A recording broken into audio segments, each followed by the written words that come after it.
এরপরে প্রশ্ন হলো, মহিলারা কি স্বামীর বাম পাজরের হাড় থেকে সৃষ্টি হয়েছেন? মহিলারা বাম পাজরের হাড় থেকে সৃষ্টি হয়েছেন কিনা এ সম্পর্কে আমরা একটা হাদিস জানতে পারি। নবী করিম সাল্লাল্লাহু আলাইহি সাল্লাম বলেছেন, তোমরা নারীদের সাথে বসবাস করার ক্ষেত্রে স্বামী তার স্ত্রীর সাথে বসবাস করার ক্ষেত্রে সুন্দরভাবে বসবাস করবে। তারা ভুলটুল কিছু করলে নবী সাল্লাল্লাহু আলাইহি সাল্লাম তাদেরকে সংশোধন করার জন্য বলেছেন। কিন্তু বেশি সংশোধন করার চেষ্টা করা, অনেকে আছে একেবারে বেশি তেড়ামি করে, বেশি সোজা করতে চায়। নবী সাল্লাল্লাহু আলাইহি সাল্লাম তাদের সম্পর্কে বলেছেন, বেশি সোজা করতে চাইলে ভেঙে যাবে তারা। কারণ ফাইন্নাহুন্না খুলিকনা মিনাদ দিলআল আইসারি, কারণ পুরুষের বাম পাজরের হাড্ডি থেকে তাদেরকে তৈরি করা হয়েছে যেটা একটু বাঁকা। অতএব খুব বেশি সোজা করতে গেলে এটা ভেঙে যাবে, সীমা লঙ্ঘন করা যাবে না। আল্লাহ বলেছেন, ওয়া আশিরুহুন্না বিল মারুফ, তোমরা স্ত্রীদের সাথে বসবাস করবে সুন্দরভাবে। ভুল হলে সংশোধন করবে, কিন্তু বেশি তেড়ামি গোড়ামি করতে যাবে না, বেশি টাইট দিতে যাবে না। এ হাদিস থেকে স্পষ্টত বোঝা যায় যে মেয়েরা বাম পাজরের হাড় থেকে তৈরি হয়েছে। কিন্তু এর মানে কি? অনেকে মনে করেন এর মানে প্রত্যেক স্বামীর বাম পাজরের হাড় থেকে তার স্ত্রী তৈরি হয়েছে। এটা ভুল কথা, এটা সঠিক না। কারণ প্রথমত অনেক মহিলা আছে যাদের বিয়েই হয় নাই, তাহলে সে কোত্থেকে তৈরি হয়েছে? হতে পারে কি পারে না? অনেক মেয়ে আছে বিয়ে হয় না, দুনিয়া থেকে চলে গেছে, তাহলে মহিলা তৈরি হলো কোত্থেকে? তাহলে বাম পাজরের হাড় থেকে তৈরি হওয়ার কথাটা হাদিসে কোত্থেকে আসলো? এটার উত্তর হলো, আল্লাহ তাআলা প্রথম মানুষ তৈরি করেছেন আদম আলাইহিস সালামকে। তাকে কোত্থেকে তৈরি করেছেন? মাটি থেকে তৈরি করেছেন। মাটি থেকে তৈরি করার পর আদম আলাইহিস সালামের বাম পাজরের হাড় থেকে মা হাওয়াকে তৈরি করেছেন। তাহলে প্রথম নারী যিনি, তিনি তার স্বামীর বাম পাজরের হাড় থেকে তৈরি হয়েছেন। পৃথিবীর এরপরে সব মহিলারা স্বামীর বাম পাজরের হাড় থেকে তৈরি হয়েছে, ব্যাপারটা এরকম না। বিধায় ভুল ধারণা আমাদের ভাঙতে হবে। তো অজু করে কি কাপড় বদলালে অজুর কোনো সমস্যা হবে? অজু করার পরে আপনি কাপড় চেঞ্জ করছেন, লুঙ্গি চেঞ্জ করছেন, পাজামা প্যান্ট চেঞ্জ করছেন, কোনো অসুবিধা নেই। এতে যদি সতর খোলাও হয়ে যায়, তার কারণে অজু ভঙ্গ হবে না। কারণ সতর উন্মুক্ত করা এটা অজু ভঙ্গের কারণের মধ্যে থেকে একটা না, বিধায় এটা অজু ভঙ্গের কারণ হবে না। আমরা অনেক সময় মনে করি অজু করার পর হাঁটুর উপরে কাপড় উঠে গেলে অজু ভেঙে যাবে। এটা আমাদের ভুল ধারণা। হাঁটুর উপরে কাপড় উঠে গেলে অজু ভাঙবে, কিন্তু অন্য মানুষের সামনে আপনি হাঁটুর উপরে কাপড় তুলে ফেলেছেন, আপনি আপনার রান প্রদর্শন করছেন, তাহলে সেক্ষেত্রে আপনি গুনাহগার হবেন, কারণ আপনি সতর খুলছেন মানুষের সামনে, সেটা ভিন্ন বিষয়। কিন্তু এর সাথে অজু ভাঙার সম্পর্ক নাই। আমরা আরব দেশে অনেকে প্রবাসীরা যারা আছেন তারা দেখেন, অনেক আরাবিয়ানরা অজু করে এমনভাবে রান টান সব দেখা যায়। তো কোনো কোনো মাযহাবে রান সতরের অন্তর্ভুক্ত না, তারা সে অনুযায়ী আমল করে। কিন্তু বিশুদ্ধ মত অনুযায়ী এবং জমহুর উলামাদের মত হলো যে রান সতরের অংশ, এবং হানাফি মাযহাবেও তাই। সেজন্য রান বা হাঁটুর উপরের অংশ যেন প্রদর্শন না হয়, সেটা সবসময় খেয়াল রাখতে হবে, অজু থাকুক আর না থাকুক। এর সাথে অজু ভাঙার সম্পর্ক নেই।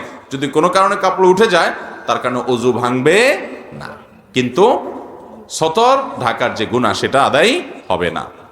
এরপরে প্রশ্ন হলো, অজু করার পর যদি হাঁটু, চুল ও শরীরের অন্য কোনো সতর দেখা যায় তাহলে অজু ভেঙে যাবে কিনা? এটা উত্তর ইতিমধ্যে এসে গেছে। এরপর প্রশ্ন হলো, অজু করার সময় যদি অজুর কোনো একটা নিয়ম ভুলে যায় অথবা অজুর শুরুতে বিসমিল্লাহ পড়তে ভুলে যায়, তাহলে করণীয় কি? দেখতে হবে অজুর কোন জিনিসটা ভুলে গেছে। অজুর একটা কাজ ফরজ, হাত ধোয়া, সেটা ভুলে গেছে, অথবা মাথা মাসা করা ফরজ, এটা সে ভুলে গেছে, তাহলে তার অজু হয় নাই, ওইটা তাকে করতেই হবে, না হলে অজু হবে না। এটার কোনো কাফারা চলবে না, ওই কাজটাই তাকে করতে হবে যদি ফরজ ভুলে যায়। আর যদি সুন্নত ভুলে যায়, যেমন বিসমিল্লাহ বলতে ভুলে গেছে, তাহলে তার অজু হয়ে যাবে। কারণ হলো এটা কি না, ফরজও না ওয়াজিবও না, ফরজ ও ওয়াজিব না যেহেতু, অতএব এটার কারণে তার অজু ক্ষতি হবে না, অজু হয়ে যাবে। এরপরে প্রশ্ন হলো, আমাদের চারদিকে সাধারণত ছেলেকে বিয়ে করানোর সময় পছন্দ হয়েছে কিনা জিজ্ঞাসা করা হয়, কিন্তু মেয়েদের ক্ষেত্রে তার বিবাহের পাত্র পছন্দ হয়েছে কিনা জিজ্ঞাসা করা হয় না, সেক্ষেত্রে তাদের পিতামাতার করণীয় কি?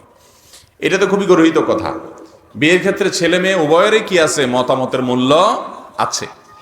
ছেলেকে যেমন জিজ্ঞাসা করা হয়, মেয়েকেও জিজ্ঞেস করতে হবে। যদি কোনো জায়গায় এমন হয় যে মেয়েকে জিজ্ঞেস করা হয়নি, তার কোনো মতামত নেওয়া হয়নি, সে জানেও না বা সে সন্তুষ্ট না, তাহলে বলপূর্বকভাবে যে মা বাপ তাকে বিয়ে দিচ্ছেন, এটা জুলুম হবে, এবং এর কারণে মা বাবার কি হবে, গুনাহ হবে। আর যদি মেয়ে কোনো প্রকার সম্মতি প্রকাশ না করে বরং অসম্মতি প্রকাশ করে, অনেক সময় দেখা যায় যে মেয়ে পছন্দ করে না, সে বলে যে আমি অপছন্দ করি, আমি এখানে বিয়ে বসবো না, তারপরও মা বাপ সেটা লুকোছাপা রাখে, মানুষকে জানতে দেয় না, ছেলে পক্ষকে জানতে দেয় না, বলে যে হ্যাঁ সব ঠিক আছে, যে আগদ পড়ায় দেয়, তাহলে শরীয়ত অনুযায়ী সে বিয়ে হবে না। কারণ হলো এখানে মেয়ের কি নাই? সম্মতি। ছেলে মেয়ের সম্মতি না থাকলে সে বিয়ে বিশুদ্ধ হবে না, বিশুদ্ধ হবে না। আল্লাহ তাআলা আমাদেরকে এসব বিষয়গুলোকে বুঝে বুঝে চলার তৌফিক দান করুন। ছেলে মেয়ে যারা আছে তাদের মতামতের মূল্য দিতে হবে। হ্যাঁ, কোনো মেয়ে সে জানে বিয়ের প্রস্তুতি চলছে, আলাপ সালাপ চলছে, অমুকের সাথে বিয়ে হবে, তমুকের সাথে বিয়ে হবে, সে জানে, কিন্তু সে এ বিষয়ে কোনো নেগেটিভ মন্তব্য করে নাই, চুপচাপ আছে। তো সাধারণত অবিবাহিত মেয়ে, কুমারী মেয়ে, সে যদি চুপ থাকে, লাজুক হওয়ার কারণে মুখ খুলে বলতে চায় না, তার আচার আচরণ দ্বারা বোঝা যায় সে সন্তুষ্ট, তাহলে সেটাকে তার অনুমতি ধরা হবে, তাতে বিয়ে হয়ে যাবে। কিন্তু যদি সে তার আচার আচরণ দ্বারা অসন্তুষ্টি প্রকাশ করে, তাহলে সেক্ষেত্রে সেখানে জোরপূর্বক বিয়ে দিলে সে বিয়ে হবে না, এটা সাবধান। অতএব মেয়েদেরকেও বাবা মা তাদের অনুমতি, তাদের মতামতের মূল্যায়ন দিতে হবে, যে মা তুমি রাজি কিনা, এই অবস্থা আমরা এই দেখেছি, নিজেরা না পারলে অন্য কাউকে দিয়ে বলাবে, তার সম্মতি নিতে হবে। হলো বর্তমান সময় অনেক ব্যক্তি চেয়ারে বসে নামাজ পড়েন, অনেক সময় দেখা যায় চেয়ার কাতারের সোজা করে বসিয়ে উক্ত ব্যক্তি নামাজ কিয়াম করার জন্য সবার সাথে দাঁড়িয়ে যান, কিন্তু চেয়ারের কারণে উক্ত ব্যক্তি দাঁড়ানোর সময় নামাজের কাতার থেকে 1-1.5 ফিট সামনে গিয়ে দাঁড়ান, ফলে কাতারের সৌন্দর্য নষ্ট হয়ে যায়। এ ব্যাপারটা শরীয়ত সম্মত কিনা জানাবে। আমরা যারা চেয়ারে বসা ছাড়া সালাত আদায় করতে পারি না, অনেক লোক আছেন দাঁড়াতে পারেন, বসতে পারেন চেয়ারে, কিন্তু রুকু বা সিজদা করার জন্য পিঠ বা কোমর ভাঙতে পারেন না, এত অসুস্থ। যদি এরকম সত্যিই হয়, তাহলে ওই ব্যক্তি চেয়ারে নামাজ পড়লে তার নামাজ হবে, যেহেতু সে মাযুর। কিন্তু যদি কারোর একটু সামান্য শরীরটা খারাপ লাগে আর সে চেয়ারে বসে নামাজ শুরু করে দেয়, তাহলে তার নামাজ হবে। কারণ দাঁড়ানোটা যেরকম ফরজ, যথাযথভাবে রুকু করাটাও কি ফরজ, সিজদা করাটাও। আপনি একটু শরীরটা খারাপ লাগতেছে, একটু শরীরটা মেজমেজ করতেছে, এই অজুহাতে কি করলেন? আপনি একটু চেয়ার নিয়ে আরাম করে নামাজ পড়লেন। এই সামান্য ঠুনকো অজুহাতে চেয়ার নিয়ে নামাজ পড়লে নামাজ হবে না। অতএব সঠিকভাবে নামাজ পড়তে হবে। এখন কথা হলো, চেয়ারে যারা নামাজ পড়বেন তারা কাতারে কিভাবে দাঁড়াবেন? এটার উত্তর হলো, এমনভাবে চেয়ারটাকে রাখবেন যাতে করে পেছনে মুসল্লিদের কোনো অসুবিধা না হয়। আপনি যদি চেয়ারের পেছনের যে দুইটা পায়া আছে, এই দুইটা পাও, এই দুইটা খুঁটি, এগুলোকে যদি আপনি যে কাতারে দাঁড়াচ্ছেন এই কাতারের ভেতরে রাখেন, কাতারের বর্ডারে, কাতার বরাবর রাখেন, তাহলে পেছনে মুসল্লিরা ডিস্টার্ব হবে না। এক্ষেত্রে একটা অসুবিধা হবে, সেটা হলো আপনার কোমর এবং কাঁধ মুসল্লিদের বরাবর হবে, যেহেতু আপনি কাতারে বসছেন, কিন্তু আপনার পাগুলা সামনে থাকবে। তো যেহেতু আপনি মাযুর, দুইটার যে কোনো একটা বরাবর থাকবে। আপনি যদি চেয়ার পিছনে দেন, তাহলে সেক্ষেত্রে পাওটা সবার বরাবর থাকবে, কিন্তু কাঁধ কোমরটা আবার পিছে চলে যাবে। তো যে কোনো একটা পিছনে যাবেই বা সামনে যাবেই, সেজন্য যাতে আরেকজনের ডিস্টার্ব না হয়, সেই ক্ষেত্রে আপনি চেয়ারের পেছনের পায়া, আপনি যে কাতারে দাঁড়াচ্ছেন ওই কাতার বরাবর পিছনে পায়া রাখবেন, আপনার কাতারের বর্ডারের বাইরে যেন পায়া না যায়। বসবেন তাহলে আপনার কাঁধ, এটা মুসল্লিদের কাঁধ বরাবর হবে, হ্যাঁ, পাওটা আপনার সামনে থাকবে। এক্ষেত্রে দাঁড়ানোর জন্য আপনি যে অবস্থা আছেন এই অবস্থায় দাঁড়ায় যাবেন, চেয়ার টানটানের দরকার নাই। তাতে কিছুটা সবাই থেকে আপনি সামনে দাঁড়াইতে হবে। আর বসার সময়, রুকু সিজদার সময় সবার বরাবরই আপনি থাকবেন। এটা ওজরের কারণে জায়েজ আছে। সাধারণ অবস্থাতে ইচ্ছাকৃতভাবে কাতারের বাইরে সামনে পিছনে করা কি নাই, জায়েজ নাই। নবী করিম সাল্লাল্লাহু আলাইহি ওয়াসাল্লাম বলেছেন, সাওয়ু সুফুফাকুম, তোমরা তোমাদের কাতার সোজা করো। ফাইন্না তাসওয়িয়াতাস সুফুফ মিন ইকামাতিস সালাহ, কারণ কাতার সোজা করা নামাজ কায়েম করার অংশ। তিনি আরো বলেছেন যে তোমরা কাতারকে বাঁকা করো না, যদি কাতার বাঁকা করো আল্লাহ তাআলা তোমাদের অন্তর বাঁকা করে দিবে। এই জন্য কাতার সোজা করাটা জরুরি একটা কাজ। আল্লাহ আমাদেরকে আমাদের তৌফিক দান করেন। এরপর প্রশ্ন হলো, আমি এবং আমার পরিবার যদি জান্নাতি হই তাহলে কি একসাথেই থাকবো? যদি থাকি তবে কি সেটা অল্প সময় নাকি স্থায়ী? কোন স্বামী স্ত্রী বা সন্তান এবং বাবা মা পরস্পরের সাথে জান্নাতে থাকবে কিনা, এটা নির্ভর করে যে উভয়ে জান্নাতে যাওয়ার মতো আমল করেছে কিনা। ফেরাউন জাহান্নামে যাওয়ার আমল করেছে, সে জাহান্নামে যাবে। ফেরাউনের স্ত্রী আসিয়া জান্নাতে যাওয়ার আমল করেছেন, এজন্য তিনি কোথায় যাবেন? কোরআনে আল্লাহ তাআলা উভয়ের ঘোষণা আমাদেরকে জানিয়ে দিয়েছে, ঠিক না ঠিক? নূহ আলাইহিস সালাম এবং লূত আলাইহিস সালাম দুজন আল্লাহর নবী, তারা আল্লাহর নবী ছিলেন, তারা জান্নাতে যাবেন। তাদের স্ত্রী তাদের প্রতি ঈমান আনে নাই, তারা জাহান্নামে যাবে। অতএব স্বামী স্ত্রী একজন জান্নাতে গেলে বাই ডিফল্ট আরেকজন জান্নাতে যাবে, ব্যাপারটা এরকম না। একজন জান্নাতে গেলে অপরজন যদি ঈমান আমল নিয়ে যেতে না পারেন, তার জাহান্নামে যাওয়া লাগতে পারে। এখন কেউ বলতে পারেন, জান্নাতীদেরকে তো আল্লাহ তাআলা কোনো কষ্ট পেতে দিবেন না। জান্নাত আজা কে আজারে নাবাসত, কাসে রাবা কাসে কারে নাবাসত, সেখানে তো কোনো কষ্ট হবে না, মানসিক শান্তি থাকবে। এখন কোনো নারী জান্নাতে গেলেন, তার স্বামী তার গুনাহের কারণে জাহান্নামে গেলেন, বা কোনো স্বামী জান্নাতে গেলেন, তার স্ত্রী গুনাহের কারণে জাহান্নামে গেলেন, তাহলে তিনি মনে কষ্ট পাবেন না? স্ত্রীকে স্বামীকে মিস করবেন না? এর উত্তর হলো, যখন কেউ জাহান্নামী হবে আল্লাহ রাব্বুল আলামিন তার সঙ্গীর অন্তর থেকে তাকে মুছে দিবেন। হয়তো যে কোনোভাবে তার যাতে কষ্ট না হয় সেই ব্যবস্থা আল্লাহ তাআলা নেবেন। দুনিয়ার এই জীবনটাকে আখিরাতের আলমুল গায়েবের জীবনের সাথে, অদৃশ্যের জীবনের সাথে হুবহু একই মনে করা, এটা সঠিক নয়, এটা বোকামি। বরং আমরা এখানে যেমনটা চিন্তা করি সেটা একরকম নাও হতে পারে। অনেকে বলে যে আমি দুনিয়াতে আখিরাতে তো জান্নাতে আল্লাহ যা চাবেন তা দিবেন, তো কেউ যদি বিড়ি সিগারেট খাইতে চায় আল্লাহ তা দিবেন কিনা? এর উত্তর হলো যে এই যে কুরুচি, এই নোংরা রুচি দুনিয়াতে আপনার হয়তো হয়, আপনি যখন জান্নাতে যাবেন আপনার এই কুরুচি থাকবে না, বিধায় আপনার টেনশন করার দরকার নাই। পিতা যদি মৃত্যুর আগে কোনো সন্তানকে আলাদা করে কোনো সম্পত্তি দেওয়ার ওসিয়ত করে যান, তবে সে ওসিয়ত মানা যাবে কি না, নাকি ইসলামী শরীয়ত মতে সমান ভাগে ভাগ করতে হবে? কোনো পিতা যদি জীবদ্দশা ওসিয়ত করে যান যে আমার অমুক ছেলেটাকে তোমরা ওই জমিটা দিয়ে দিবা, বাকিগুলা ভাগ করবা, অমুক মেয়েকে দিবা, বাকিগুলা ভাগ করবা, এরকম যদি ওসিয়ত করে যায় তাহলে সে ওসিয়ত গ্রহণযোগ্য হবে না। কারণ নবী আলাইহিস সালাম বলেছেন, লা ওয়াসিয়াতা লিওয়ারিস, কোনো ওয়ারিসের জন্য কোনো ওসিয়ত করা যাবে যার জন্য নির্দিষ্ট হিস্সা কোরআনে ঠিক করে দেওয়া আছে। ছেলে মেয়ে বাবা মার সম্পদে নির্দিষ্ট হিস্সা পাবে কি পাবে না? অতএব তাদের জন্য আর বাবা মা কি করতে পারবে না? ওসিয়ত করে যেতে পারবে। তাহলে ওসিয়ত কার জন্য করতে পারবে? ওসিয়ত করতে পারবে এমন ব্যক্তির জন্য যে ব্যক্তি তার ওয়ারিস না। যেমন একজন অচেনা মানুষকে দিল, পালক পুত্র পালক মেয়ে থাকলে তাদেরকে দিল, নাতি নাতনি থাকলো, নাতি নাতনিরা ওয়ারিস না। এই জন্য দাদা তার ছেলে ঘরে নাতিকে, মেয়ের ঘরের নাতিকে বা নাতনিকে যদি বলে যে ঠিক আছে আমার নাতিকে এই জমিটা দিও, আমার নাতনিকে এই জমিটা, তাহলে তাদেরকে ওসিয়ত করতে পারে, তাদের জন্য ওসিয়ত করলে জায়েজ হবে। সেটা 1/3, তার টোটাল সম্পদের 1/3 এর মধ্যে হলে সর্বোচ্চ ওর মধ্যে কার্যকর হবে, এর বেশি করলে বাকিটুকু কার্যকর হবে না। কিন্তু যদি ছেলে মেয়ের জন্য ওসিয়ত করে যায় বাপ মা, তাহলে সে ওসিয়ত কার্যকর হবে না। অনেক সময় আমরা জায়েজ না জায়েজ দেখি না, আল্লাহ তাআলার আদেশে দেখি না, বাস ওসিয়ত করছে চোখ বন্ধ করে সেটা নিজের অধিকার মনে করি, এটা ভুল। এরপরে প্রশ্ন হলো, নির্ধারিত তারিখে বিদ্যুৎ বিল পরিশোধ না করলে আমাদের বিলম্ব মাসুল দিতে হয়, এতে কি সরাসরি সুদ হিসাবে গণ্য হবে? যেই কোনো লেনদেনে, যে কোনো কাজে আপনার আর্থিক দণ্ড যেটা আরোপ করা হয় শরিয়ার দৃষ্টিকোণ থেকে সেটা জায়েজ নাই। সেটা বিদ্যুৎ বিল বলেন, পানির বিল বলেন, বা অনেক সময় স্কুল কলেজে দেখা যায় ছেলে মেয়ে ফাঁকি দিয়েছে, একদিন যায় নাই বা দেরি করে গেছে, তো তার জন্য জরিমানা আরোপ করা হয়, এত টাকা জরিমানা। এটা জায়েজ নাই শরীয়তে, আর্থিক দণ্ড আরোপ করা এভাবে এ ধরনের ক্ষেত্রে জায়েজ নাই। বলে তাহলে কি করবে? তার বিকল্প ব্যবস্থা করা যেতে পারে। যেমন কথার কথা, তুমি 2 দিন কামাই দিলে তোমার ভর্তি বাতিল, তাহলে ওই যেটা আর্থিক জরিমানা করা হতো ওইটাকে ভর্তি রিনিউর জন্য ফি হিসাবে দিবে, ওইটা জায়েজ হতে পারে। এখন কথা হলো বিদ্যুৎ বিল বা অন্যান্য বিল এগুলো দিতে দেরি করলে তো আমাদের অটোমেটিক অতিরিক্ত চার্জ চলে আসে, জরিমানা চলে আসে। এটা না দিলে তো আমার লাইন পাবো না, তাহলে তো আপনি নিরুপায়।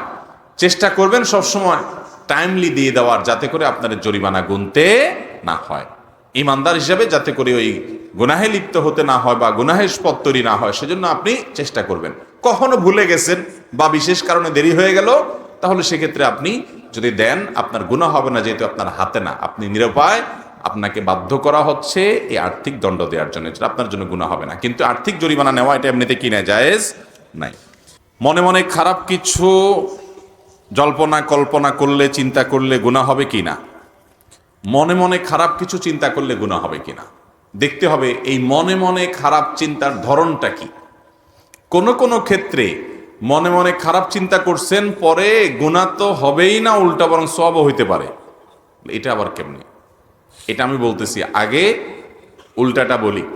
কেউ মনে মনে কোনো মহিলাকে নিয়ে বাজে চিন্তা করলো, কোনো মেয়েকে নিয়ে বাজে কল্পনা জল্পনা করলো, তাহলে তার আমলনামায় এটা গুনাহ লেখা হবে, কারণ সে মনে মনে জেনা করেছে। ওই মহিলার ব্যক্তিত্বকে মনে মনে সে অপমান করেছে, জেনা করেছে। জেনা লাইনে আর নজর, চোখের জেনা যেরকম দেখা, মুখের জেনা যেরকম মুখ দিয়ে জেনা করা, হাতের জেনা যেরকম ধরা, ঠিক তেমনি ভাবে মনের জেনা হলো মনে মনে কল্পনা করা, মনে মনে জেনা করা, মনে মনে জেনা চিন্তা এবং জল্পনা কল্পনা করা, বাজে কল্পনা করা। কারোর প্রতি কুধারণা করলো, খারাপ ধারণা করলো, আন্দাজেই বেহুদাই, তাহলে সে গুনাহগার হবে। এই জাতীয় খারাপ ধারণা, এই জাতীয় মনে বাজে কল্পনা গুনাহ, কারোর চরিত্র নিয়ে বা কাউকে জেনা করলেন ইত্যাদি ইত্যাদি। তবে মনে মনে আপনি একটা খারাপ কাজ করবেন চিন্তা করছেন যে আমি অমুক খারাপ কাজটা করব, প্ল্যান করছেন যে করব, কিন্তু কাজটা আপনি করেন না। আপনি একজনকে মারবেন নিয়ত করছেন যে আমি তার উপরে আঘাত করব, এটা তার উপরে জুলুম হবে, গায়ের জোর আছে, এই জন্য তার সামান্য ভুলের কারণে তাকে আপনি মারবেন প্ল্যান করেছেন।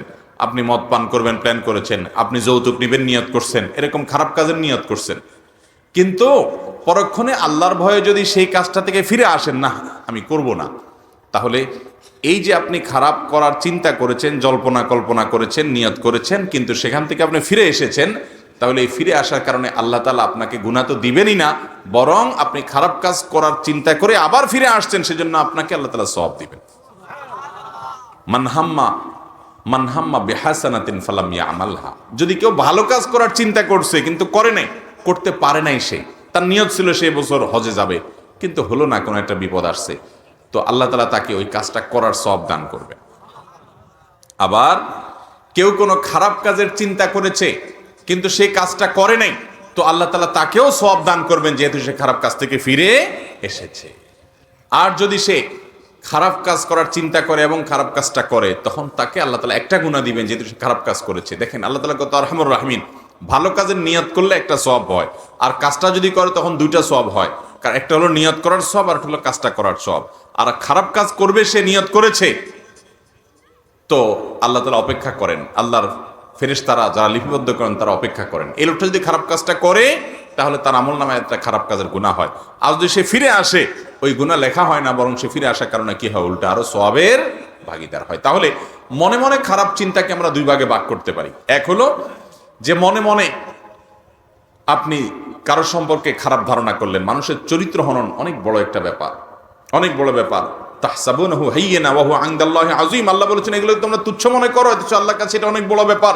এরকম কাজ যদি কেউ করে তাহলে তার আমলনামাতে গুনাহ লেখা হয়ে যাবে।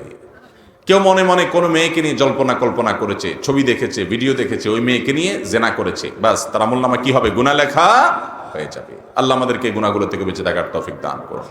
আর কেউ কোনো খারাপ বন্ধুর সাথে যাবে, কোনো খারাপ জায়গায় যাবে, কোনো খারাপ কাজ করবে, চিন্তা করেছে, নিয়ত করে রেখেছে, কিন্তু সে করে নাই, তাহলে তার কি হবে না, গুনাহ হবে না। এরপর প্রশ্ন হলো, বর্তমানের সময়ে মেয়ে সন্তান জন্মগ্রহণ করলে আত্মীয় স্বজন ও পিতামাতার মুখ কালো হয়ে যায়, আবার অনেক ক্ষেত্রে দেখা যায় যে ইসলামে মেয়েদেরকে যে অধিকার দেওয়া হয়েছে তা থেকে তাদেরকে বঞ্চিত করা হয়, সম্পর্কে কিছু বলার অনুরোধ রইল। মেয়েরা তাদের জন্মগ্রহণ এটা ইমানদারদের জন্য ভালো, কল্যাণের। নারীর জন্ম এটা বাবা মায়ের জন্য, কন্যা সন্তানের জন্মটা আনন্দের। ছেলে সন্তান সেও তার জন্মটাও আনন্দের হতে পারে যদি সে নেককার হয়, ভালো হয়, কিন্তু কন্যা যদি হয়, মেয়ে যদি হয় কারোর, শুধুমাত্র মেয়ে হওয়ার কারণে আল্লাহ রাব্বুল আলামিন ওই ব্যক্তির জন্য সুসংবাদ রেখেছেন। নবী করিম সাল্লাল্লাহু আলাইহি ওয়াসাল্লাম বলেছেন, কারোর যদি 2টা কন্যা সন্তান হয়, 3টা কন্যা সন্তান হয়, এই সন্তানকে সে সঠিকভাবে লালন পালন করে, পড়াশোনা করায় ভালো যোগ্য পাত্রস্থ করে দেয়, তাহলে নবী সাল্লাল্লাহু আলাইহি ওয়াসাল্লাম ওই ব্যক্তির, ওই মা বাপের জান্নাতের দায়িত্ব নিয়েছেন। অথচ 1 ডজন ছেলেও যদি হয়, হাফ ডজন ছেলেও যদি হয়, তাদের জন্য এরকম কোনো কথা বলা হয়নি। অতএব ছেলে সন্তান হলে খুশি হবেন, মেয়ে সন্তান হলে মুখ কালো করবেন, এটা জাহেলি যুগের মানুষদের বদখাসলত, আইয়ামে জাহেলিয়াতের কাফেরদের বদভ্যাস ছিল এটা। ইমানদার কখনো এটাতে মন খারাপ করবে না, বরং ছেলে হলে খুশি হবে, মেয়ে হলে খুশি আরো বেশি হবে, কারণ মেয়ে হলে নবী সাল্লাল্লাহু আলাইহি সাল্লামের ওয়াদা আছে, পুরস্কার আছে। শুধু তাই নয়, ইমাম মালিক রহমতুল্লাহ আলাইহি বলেছেন, আল আম্বিয়া ও আবুল বানাত, নবীরা বেশিরভাগ মেয়েদের বাপ। বেশিরভাগ নবীরা কাদের বাপ ছিলেন? মেয়েদের বাপ ছিলেন। আমাদের প্রিয় নবী সাল্লাল্লাহু আলাইহি সাল্লামকে আপনি দেখেন, তাকে আল্লাহ তাআলা ছেলে দিয়েছেন। আব্দুল্লাহ কাসেমের জন্ম হয়েছে, কিন্তু তাদের মৃত্যু হয়ে গেছে সেই শিশুকালেই। তার আল্লাহ তাআলা 4টি কন্যা সন্তান জীবিত রেখেছেন, বড় হয়েছে, বিয়ে শাদী দিয়েছেন, সংসার হয়েছে। তো নবী করিম সাল্লাল্লাহু আলাইহি সাল্লামের পর্যন্ত তার জন্য আল্লাহ তাআলা ছেলে রাখেন না, রেখেছেন মেয়ে। অতএব আল্লাহ যদি আপনাকে শুধু মেয়ে দেন আর মেয়ে রাখেন, তো আপনার তো গর্ব করা উচিত যে নবীর জন্য আল্লাহ তাআলা যা নির্বাচন করেছেন, আপনার জন্য তা নির্বাচন করেছেন। অতএব কন্যা সন্তান হলে, মেয়ে সন্তান হলে আমরা অনেকে যে চিন্তা করি যে আমাদের বংশে কে চেরাগ দিবে, এর চেয়ে মূর্খতা আরেকটা হতে, আপনি মরে কবরে পচে গলে শেষ হবেন, আপনার বংশে চেরাগ জ্বললো না, হারিকেন জ্বললো না, মোমবাতি জ্বললো না, হেজাক লাইট জ্বললো না, কারেন্টের লাইট জ্বললো, এটা দেখার দরকার আছে আপনার? এর মতো বোকামি আরেকটা নাই। বংশের নাম কে নিবে সেই চিন্তা করেন। মুহাম্মদ সাল্লাল্লাহু আলাইহি সাল্লামের কোনো ছেলে বেঁচে থাকে নাই, তার 4টা মেয়ে শুধু বেঁচে ছিল। তার বংশের নাম নেওয়ার লোক দুনিয়াতে কম আছে না বেশি আছে? তার নাম নেওয়ার মানুষ যতজন আছে পৃথিবীতে, আরেকজন মানুষ আছে? দুনিয়ার সেলিব্রিটি, দুনিয়ার অমুক খেলোয়াড়, তমুক তারকা, এদের ভক্ত দুনিয়াতে বহুত পাবেন যতদিন তাদের গায়ের জোর আছে, পায়ের জোর আছে। যখন শেষ 100 বছর পরে এদের নাম নেওয়ার মানুষ হয়তো দুনিয়াতে খুঁজে পাওয়া। আল্লাহ তাআলা তার রাসূল সাল্লাল্লাহু আলাইহি সাল্লামকে মানুষের কাছে এত প্রিয় করেছেন যে 1500 বছর চলে যাওয়ার পরও তার ভালোবাসার মানুষের সংখ্যার কোনো অভাব। অতএব আপনার বংশ দুনিয়াতে, আপনার নাম এটা টিকে থাকবে আপনার কর্মের মাধ্যমে, আপনার আমলের মাধ্যমে। আপনার ছেলে মেয়ে আপনার বংশের নাম ধরে রাখবে, এটা মূর্খতা। অতএব মেয়ে সন্তান হলে মন খারাপ করা, এটা জাহিলি যুগের মানুষদের স্বভাব। আল্লাহ বলেছেন যে ওয়াইদা বুশরা আহাদুহুম বিল উনসা যাল্লা ওয়াজহুহু মুসওয়াদ্দাও ওয়া হুয়া কাযীম ইয়াতাওয়ারা মিনাল কওম মিন সুই মা বুশিরা বিহি। জাহিলি যুগের মানুষদের স্বভাব ছিল, তাদের কাউকে যদি বলা হতো তোমার মেয়ে হয়েছে, তো সে মন খারাপ করত, সে মুখ লুকাতো মানুষের থেকে যে তার মেয়ে হয়েছে। আজও অনেক জাহেল আছে আমাদের সমাজে, যে বউয়ের একটা বেশি 2টা 3টা মেয়ে হয়েছে আর ছেলে হয় না, তো বউয়ের প্রতি বিরক্ত হয়। আছে না নাই? অথচ এখানে বউয়ের কিছু নাই। আল্লাহ তাআলা বলেছেন যে আল্লাহ তাআলা যাকে ইচ্ছা তাকে কন্যা সন্তান দেন, যাকে ইচ্ছা তাকে আল্লাহ ছেলে সন্তান দেন, যাকে ইচ্ছা তাকে 2টাই দেন, আর যাকে ইচ্ছা তাকে আল্লাহ বন্দা বানান। ওয়াজআলু মান ইয়াশাউ আকীমা, এটা আল্লাহর ইচ্ছা, এখানে কারোর কোনো হাত নাই। শারীরিক ত্রুটি বিচ্ছুতি যাই আমরা বলি, মূলত সেটা আল্লাহর ইচ্ছা। অতএব মেয়ে সন্তান হলে মন খারাপ করা এটা জাহিলিয়াতের আলামত। আল্লাহ আমাদেরকে বেঁচে থাকার তৌফিক দান করুন। মহিলা মাদ্রাসার ছেলে শিক্ষক ক্লাস করাতে পারবে কিনা? যদি মাদ্রাসা মহিলা হয়, মেয়েদের মাদ্রাসা হয়, তাহলে মেয়েদের মাদ্রাসায় মেয়েরাই শিক্ষকতা করবে, এটাই হওয়া উচিত। যদি পুরুষরা শিক্ষকতা করতে হয়, তাহলে অনেক শর্ত শারায়েত মেনে করতে হবে। সেই শর্তগুলোর 1 নম্বর হলো শরীয়তের পর্দার বিধানকে অক্ষরে অক্ষরে মানতে হবে। যেমন পর্দার আড়ালে থেকে পড়াবে, এবং কোনো রকমের ফিতনা যাতে না হয় সেজন্য সকল ব্যবস্থা গ্রহণ করবে। কারণ আল্লাহ রাব্বুল আলামিন পর্দার এই বিধানটাকে ফরজ করেছেন, আমাদের ইজ্জত সম্ভ্রমকে হেফাজত করার নির্দেশ করেছেন। অতএব এটা কোনোভাবে লঙ্ঘিত হতে পারে, সেই দুয়ার উন্মুক্ত করা যাবে। যে পুরুষ পড়াচ্ছেন, সেই পুরুষ কি পড়াচ্ছেন সিসি ক্যামেরায় মনিটরিং হবে, তিনি কি কথা বলছেন, তার অ্যাটিটিউড কি, সেগুলো মনিটর করতে হবে, দেখভাল করতে হবে, যাতে কোনো ফিতনা পতিত না হয়। এরকম শর্ত সাপেক্ষে ছেলেরা মেয়েদেরকে পড়ালেটা জায়েজ আছে, কিন্তু মহিলাদের জন্য মহিলা শিক্ষক যদি পাওয়া যায়, সেটাই অগ্রাধিকার দিতে হবে। এরপরে প্রশ্ন হলো, ব্যাংক থেকে না চাইতেই যে সুদ আসে, সেটা দিয়া ব্যাংকের সার্ভিস চার্জ থেকে কাটাকাটি করা যাবে কিনা? সুদি ব্যাংকে কেউ লেনদেন করা, ইসলামী ব্যাংকিংয়ের ব্যবস্থা থাকা সত্ত্বেও সুদি ব্যাংকিংয়ের সাথে জড়িত হওয়া জায়েজ নাই। হ্যাঁ, কারোর বিশেষ কারণে প্রয়োজন হয়েছে, নিরুপায়, বাধ্য হয়েছে, বা আগে থেকে আছে, এখন সে ক্লোজ করে আসতে সময় লাগবে, বা বিশেষ মাসলাহাতের কারণে তার জন্য জরুরি, সে নিরুপায়, তাহলে সে সুদের কারবার করছে, সুদের কারবার করছে না, সুদের ব্যাংকে লেনদেন করছে, টাকা রাখছে, উঠাচ্ছে। এটা যদি কারোর নিরুপায় পর্যায়ের হয় এবং সে যদি রাখে, তাহলে তার যে ইন্টারেস্ট বা সুদ যেটা আসে, এই সুদের টাকাটা ওই ব্যাংকে যে লেনদেন করার কারণে তার ইয়ারলি চার্জ কাটে, তার ব্যাংকের হিসাব ব্যবস্থাপনা করার কারণে যে তারা চার্জ নেয়, এটিএম কার্ডের জন্য চার্জ নেয়, চেক ইস্যুর জন্য চার্জ নেয়, ইত্যাদি ইত্যাদি, এই চার্জের টাকাগুলো ওই সুদের টাকা যেটা সে পেয়েছে ওইটা দিয়ে সে কাটাকাটি করলে সেটা জায়েজ হবে না। কারণ চার্জ যেটা ব্যাংক নিচ্ছে ওইটা ব্যাংকের ন্যায্য অধিকার, আপনাকে সার্ভিস দিচ্ছে তার জন্য সে চার্জ নিচ্ছে। আপনি যদি সুদের টাকা দিয়ে দেন তাহলে সুদের টাকাটা আপনি নিজে ভোগ করলেন, আপনার একটা কাজে আপনি খরচ করলেন, এটা জায়েজ নাই। আপনি সুদের টাকা যেটা আপনার অ্যাকাউন্টে চলে আসছে ইতোমধ্যে, তো সেটা আপনি কোনো গরিব দুঃখীকে দান করে দিবেন কোনো সওয়াবের নিয়ত করা ছাড়া, বাস ওইটা আপনি নিজে ভোগ করতে পারবেন। অতএব ব্যাংকের টাকা আবার ব্যাংকে দিয়ে দিলাম হলো না, তা আপনি কি করলেন, ঘুরে ফিরে ভোগ করলেন, এটা জায়েজ নাই। এরপরে প্রশ্ন হলো, হঠাৎ মৃত্যু থেকে বেঁচে থাকার আমল কি?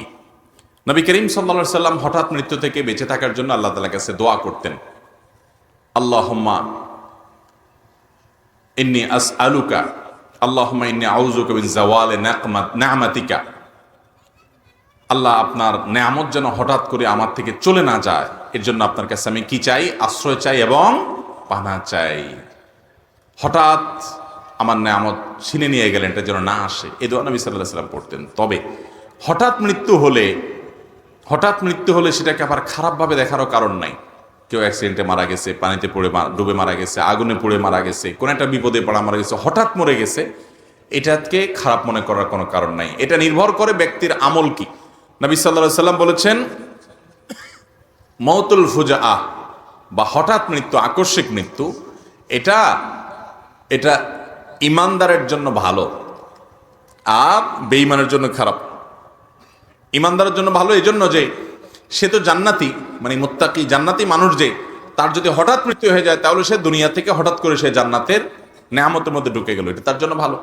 আর যদি কেউ জাহান্নামী হয় তার জন্য হঠাৎ মৃত্যু খারাপ, কারণ সে হঠাৎ মৃত্যুর মাধ্যমে দুনিয়াতে যেটুকু নেয়ামত ভোগ করছিল সেটুকু তার হাতছাড়া হয়ে গেল। এই জন্য হঠাৎ মৃত্যুটাকে আমরা গণহারে খারাপ মনে করার কোনো কারণ নাই। তবে হ্যাঁ, প্রস্তুতিমূলকভাবে দুনিয়া থেকে যেতে পারবো, আল্লাহর কাছে তওবা ইস্তেগফার করবো, দোয়া দরুদ করবো, সেই চেষ্টা একজন ইমানদারের থাকবে, সেটা ভিন্ন বিষয়। এরপর প্রশ্ন হলো, সিগারেট কোম্পানিতে চাকরি করা যাবে কিনা?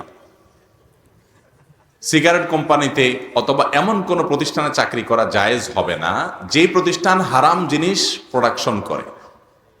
আপনি সেখানে কাজ করতেছেন, সেটা তৈরি করাতে আপনার শ্রম দিচ্ছেন, তাহলে আপনি অন্যায় কাজে সহযোগিতা করছেন। আল্লাহ বলেছেন সূরা মায়েদার 2 নম্বর আয়াতে, তাআবানু আলাল বিররি ওয়াত তাকওয়া ওয়ালা তাআবানু আলাল ইসমি ওয়াল উদওয়ান, তোমরা ভালো এবং তাকওয়ার কাজে একে অন্যের সহযোগিতা করো, পাপ এবং সীমালঙ্ঘনের কাজে একে অন্যের সহযোগিতা করবা না। বিধায় এ ধরনের কাজে সহযোগিতা হয়ে যা আপনার চাকরি, সেজন্য এটা করা কি হবে না, জায়েজ হবে না। আল্লাহ তাআলা আমাদেরকে আমল করার তৌফিক দান করুন। এরপরে প্রশ্ন হলো, সর্বত্র আল্লাহর নির্দেশ যেন বাস্তবায়িত হয়, একজন মুসলমানের জন্য সেই চেষ্টা করা কি উচিত নয়? শুধু উচিত না, সর্বত্র আমার নিজের মধ্যে, আমার পরিবারের মধ্যে, আমার সমাজে, আমার রাষ্ট্রে, আমার অফিসে, আমার আদালতে, আমার সব জায়গায় আল্লাহর আদেশ নিষেধ যেন বাস্তবায়ন হয়, আল্লাহর আইন যেন প্রতিষ্ঠিত হয়, এটা প্রত্যেক ইমানদারের মধ্যে আকাঙ্ক্ষা থাকাটা আবশ্যক, জরুরি, শুধু উচিত অনুচিতের ব্যাপার না।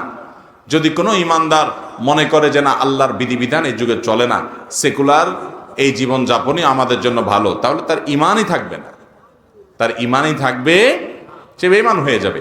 এই জন্য প্রত্যেক ইমানদার জীবনের সর্বস্তরে, ব্যক্তি থেকে নিয়ে রাষ্ট্র, আন্তর্জাতিক পরিমণ্ডল পর্যন্ত সর্বস্তরে যেন আল্লাহর দ্বীন দুনিয়াতে গালিব হয়, বিজয়ী হয়, জয়ী হয়, প্রতিষ্ঠিত হয়, সে আকাঙ্ক্ষা, সে চেষ্টা, সে তামান্না এবং সেই লক্ষ্যে কাজ করার প্রবণতা এবং প্রচেষ্টা তার মধ্যে থাকতেই হবে। এটা না থাকলে সে নিজেকে ইমানদার দাবি করতে পারে না। সৎ কাজের আদেশ এবং অন্যায় অসৎ কাজ হলে, আল্লাহ বিরোধী কাজ হলে সেটাতে বাধা দেওয়ার চেষ্টা ইমানদারের মধ্যে থাকতে হবে। মুখ দিয়ে হাত দিয়ে না পারলে, মুখ দিয়ে না পারলে মন থেকেও তার জল্পনা কল্পনা, তার প্ল্যান পরিকল্পনা, তার তামান্না আকাঙ্ক্ষা থাকতে হবে, নাহলে সে আল্লাহর কাছে গুনাহগার হবে। তবে হ্যাঁ, এই থাকাটার ক্ষেত্রে মত পার্থক্য থাকতে পারে। আমাদের মধ্যে নবী বা রাসূল নেই যে একটা পথ বলে দিয়েছেন যে এইটাই করো, যার কারণে সেটা প্রতিষ্ঠিত হওয়ার জন্য আপনি একটা পন্থা অবলম্বন করছেন, আরেকজন আরেকটা পন্থা অবলম্বন করছে, আরেকজন আরেকটা ওয়ে অবলম্বন করেছে। এর মধ্যে যে কোনোটি আল্লাহর কাছে গ্রহণযোগ্য হতে পারে। আপনি চেষ্টা করছেন কিনা, আপনার ইচ্ছা আছে কিনা, আন্তরিকতা আছে কিনা, চাওয়া আছে কিনা, আপনি স্বপ্ন দেখেন কিনা, এটা হলো মূল বিষয়। পদ্ধতির মধ্যে মত পার্থক্য থাকাটাই স্বাভাবিক, কারণ এর কোনোটা আপনি যে পদ্ধতি অবলম্বন করেন, আরেকজন যে পদ্ধতি অবলম্বন করেন, আরেকজন বলছেন আরেকটা পদ্ধতিতে গেলে ভালো হবে, এগুলো সব ইজতিহাদগত বিষয়, যার যার গবেষণাগত বিষয়। এই ইজতিহাদ এবং যার যার বুঝ এবং গবেষণাকে আরেকজনের উপরে ফরজ করে দেওয়া বা চাপিয়ে দেওয়ার সুযোগ নেই। কিন্তু মৌলিক বিষয় সবার মধ্যে থাকতে হবে, সেটা হলো আল্লাহর দ্বীন সর্বত্রের জন্য প্রতিষ্ঠা হয়। একজন ইমানদারের সে আকাঙ্ক্ষা যদি না থাকে, সে যদি মনে করে না ব্যক্তি জীবনে ইসলাম চলার জিনিস, ইসলাম রাষ্ট্রীয় জীবনে সামাজিক জীবনে সর্বত্র প্রতিষ্ঠিত হওয়ার জিনিস না, এরকম যদি চিন্তা করে, তাহলে সে মুসলমান না, তার ইমানই থাকবে না। কারণ সে আল্লাহর দ্বীনকে স্বয়ংসম্পূর্ণ মনে করছে না। জটিল একটা বিষয়। আমাদের সমাজে অনেক মুসলমানরা আছেন, নামাজ কালাম পড়েন, রোজা রাখেন, জিকির আজকার করেন, কোরআন তেলাওয়াত করেন, ইবাদতবন্দি করেন, কিন্তু আল্লাহর দ্বীন সর্বত্র প্রতিষ্ঠিত হোক এই স্বপ্ন কোনোদিন তিনি দেখেন না, এটা নিয়ে তার কোনো চিন্তাও নাই। আল্লাহ তাআলা আমাদেরকে বিষয়টা বোঝার তৌফিক দান করুন।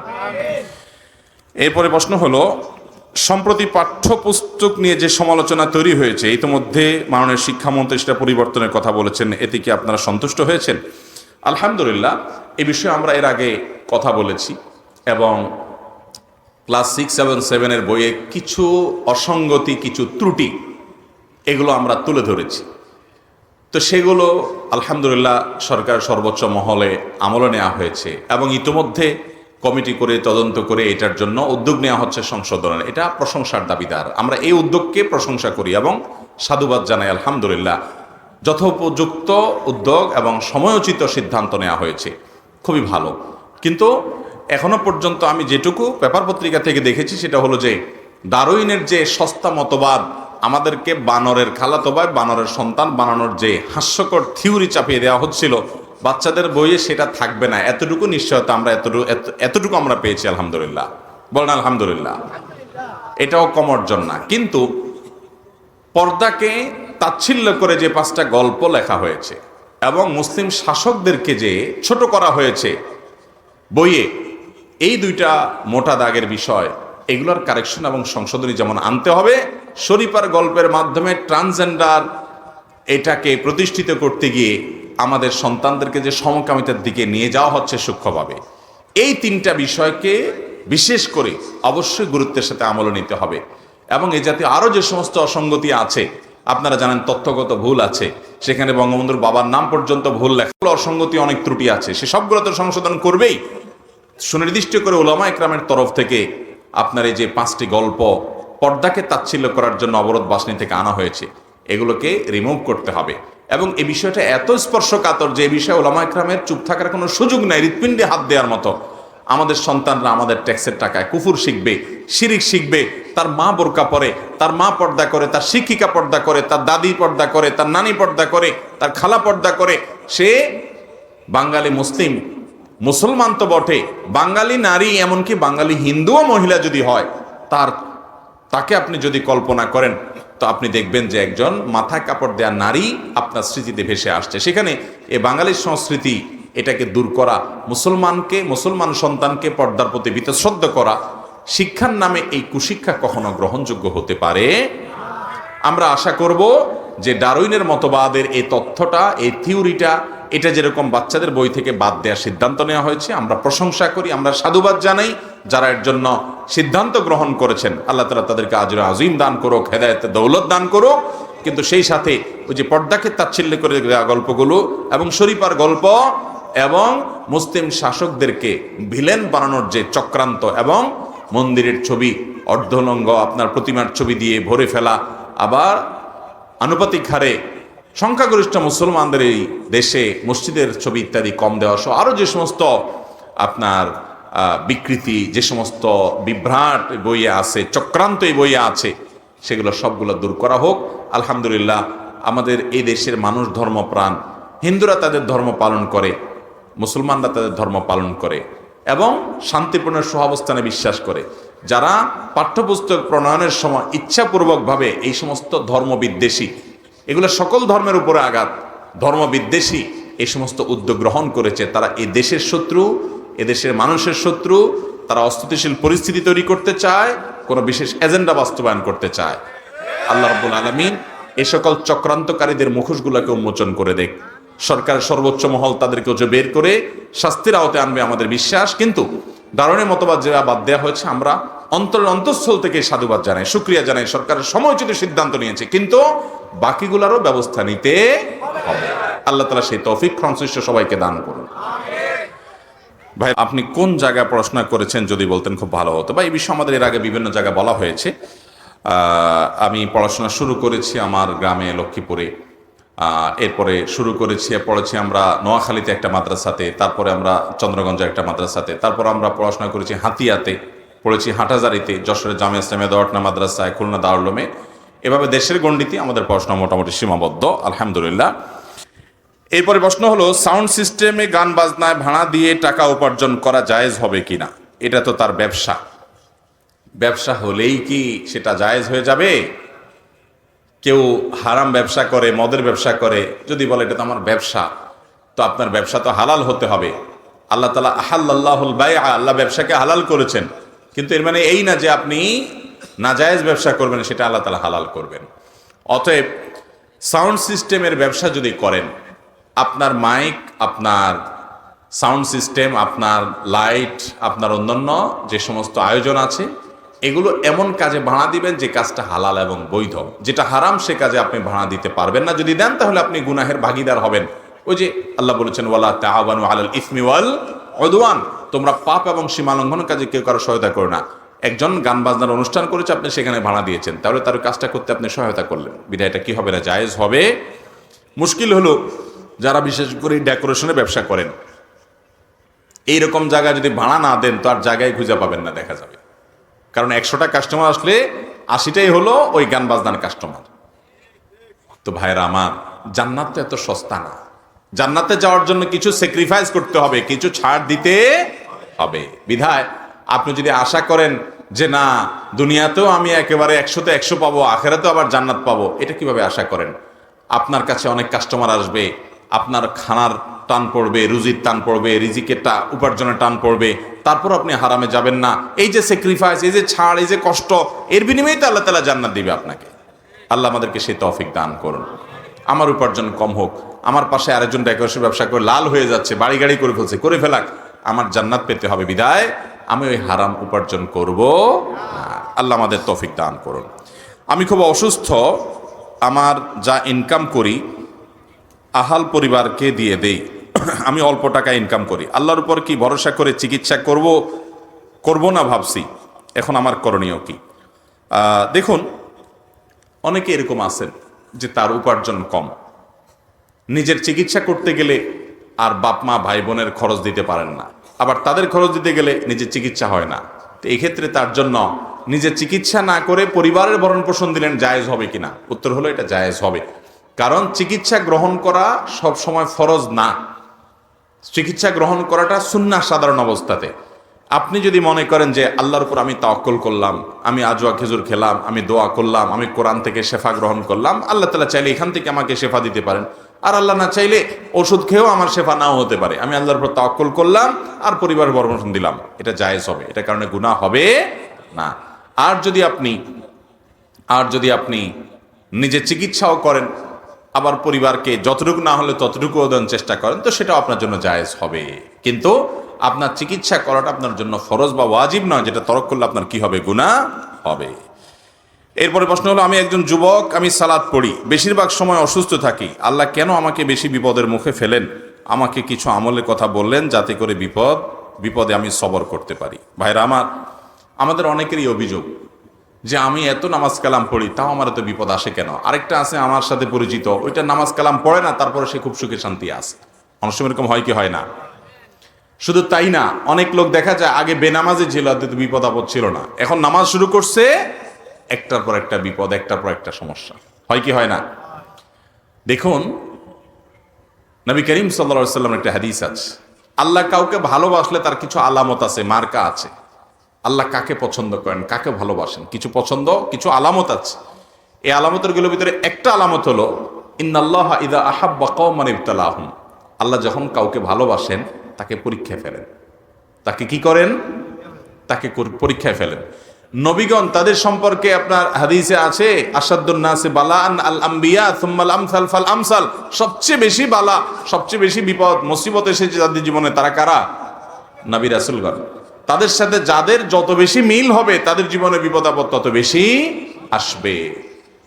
ইমাম ইবনে তাইমিয়া রাহিমাহুল্লাহ একটা উক্তি আছে যে আল্লাহর পথে কেউ যদি আসে, আল্লাহ তাকে প্রথমে ধাক্কা দেন, পরীক্ষা করেন যে ও আসলেই আমার পথে পরিপূর্ণ এসছে কিনা। এই জন্য আল্লাহ বিপদ দেন। যদি সে সরে যায় তাহলে তো ফেল হয়ে গেল, আর যদি সে টিকে থাকতে পারে সে পরীক্ষা পাশ করে গেল। এই জন্য ভাইরা, আপনি নামাজ পড়েন, আল্লাহর পথে এসেছেন, তারপরে বিপদ আসছে, এটা আল্লাহর তরফ থেকে পরীক্ষা। এটাকে আপনি জয় করার চেষ্টা করেন, এই চ্যালেঞ্জে আপনি জেতার চেষ্টা করেন। এখন কথা হলো এই কষ্টে আপনি সবর করবেন কিভাবে? দেখুন, একটাই আমল আছে যে আমল করলে আল্লাহর কাছে হিসেব ছাড়া বিনিময় পাবেন। আল্লাহর কাছে হিসাব করে আমরা কি পার পাইতে পারবো কি আমাদের ময়দানে? হিসাব ছাড়া যদি পার হতে চান তাহলে তার জন্য আমল হলো সবর করা। কি করা?